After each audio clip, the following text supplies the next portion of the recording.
So I wanted to ask, how do you believe we can further prevent the government from infringing upon our Second Amendment rights? Yeah, it's a timely question with what's happening today in Tennessee.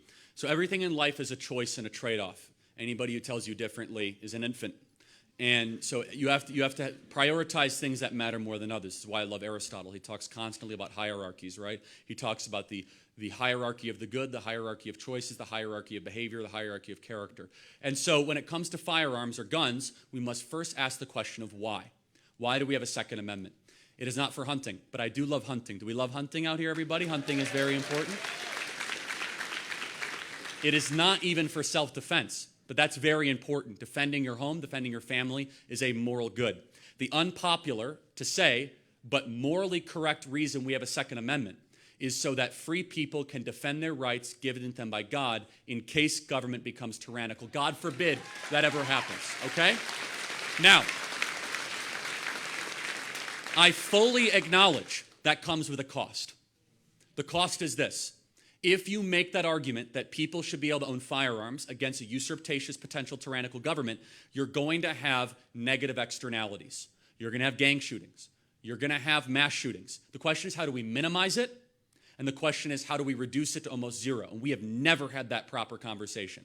For example, if banks and sporting events have armed guards, every school in America should have armed guards sitting 24/7 at the school.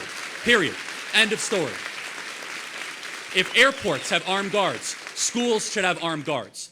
And so you must come after it morally clear. I will never say that we'll get gun deaths to zero because we live in a broken world and we live in a place where there's a lot of nut jobs and a lot of evil people. But the choice that I'm unwilling to make, I am not willing to say we get rid of all of guns. Why? Because even more evil than an isolated incident there and an isolated shooting there is a tyrannical government that wants to exterminate its citizens.